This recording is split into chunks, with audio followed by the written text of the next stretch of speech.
നാരായണ നാരായണ നാരായണ നാരായണ നാരായണ നാരായണ രാധാ ഗോവിന്ദ. നാരായണ നാരായണ നാരായണ നാരായണ നാരായണ നാരായണ രാധാ ഗോവിന്ദ. എല്ലാവർക്കും നമസ്തേ. ഇന്ന് നാരായണീയ ദിനമാണ്.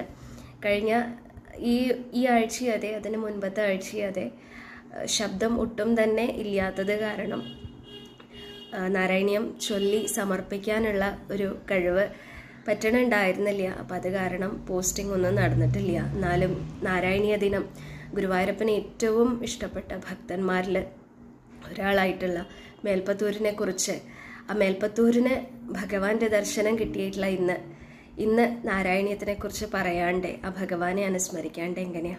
അപ്പോൾ അതിനു വേണ്ടിയിട്ട് ഭഗവാന്റെ കാൽക്കൽ ഒരു ശ്ലോകം ചൊല്ലി സമർപ്പിക്കാൻ വേണ്ടിയിട്ടാണ് വന്നിട്ടുള്ളത്. ഈ ഒരു സന്ദർഭത്തിൽ കഴിഞ്ഞ വർഷം ഇതേ ദിവസമാണ് നമ്മൾ നാരായണീയം ഉദ്യമം ആരംഭിച്ചത്. ബലമേ വൈകുണ്ഠ എന്ന് പറയുന്ന ആ ഉദ്യമം, ആ ഭഗവാന്റെ അകമഴിഞ്ഞ കാരുണ്യം ഒന്നുകൊണ്ട് മാത്രം ഇന്നതാ ശ്രീകൃഷ്ണ അവതാരം വരെ നമ്മൾക്ക് ചൊല്ലി സമർപ്പിക്കാൻ സാധിച്ചിരിക്കുന്നു. ഇനിയും അങ്ങോട്ട് ബാക്കിയുള്ള ദശകങ്ങൾ, 100 വരെയുള്ള ദശകങ്ങൾ ഭഗവാന്റെ കാൽക്കൽ യഥാവിധി ആ ഭഗവാന്റെ ഇച്ഛ പോലെ സമർപ്പിക്കാൻ സാധിക്കട്ടെ എന്ന് പ്രാർത്ഥിക്കുകയാണ്. എല്ലാ സജ്ജനങ്ങളും എന്നും അനുഗ്രഹിക്കണം എന്ന് വീണ്ടും വീണ്ടും പ്രാർത്ഥിക്കുന്നു. ആ ഭഗവാനെ തൻ്റെ കൺമുൻപിൽ കണ്ട ആ മേൽപ്പത്തൂര് അദ്ദേഹം ആനന്ദാശ്രുക്കളോടെ ആ സകല വികാരങ്ങളിൽ നിന്നും ഉപരിയായും കൊണ്ട് ആ ആത്മാനന്ദം അനുഭവിച്ചും കൊണ്ട് അദ്ദേഹം എഴുതിയിട്ടുള്ള ആ ശ്ലോകം, 100ാമത്തെ ദശകത്തിലെ ആദ്യത്തെ ശ്ലോകം, അതൊന്ന് ഭഗവാന്റെ കാൽക്കൽ ചൊല്ലി സമർപ്പിക്കുകയാണ്. അടുത്ത ആഴ്ച മുതൽ ആ ഭഗവാൻ തന്നെ അനുഗ്രഹിക്കട്ടെ. നാരായണീയത്തിലെ ഈ യാത്ര വീണ്ടും നമുക്ക് തുടരാനായിക്കൊണ്ട് എല്ലാവർക്കും നമസ്തേ.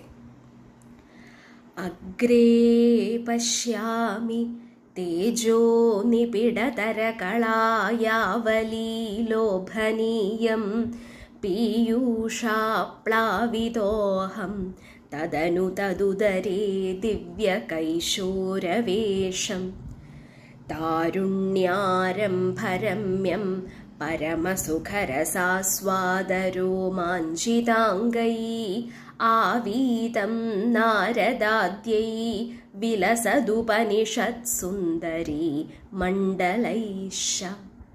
ഹരേ ഗുരുവായൂരപ്പ ശരണം.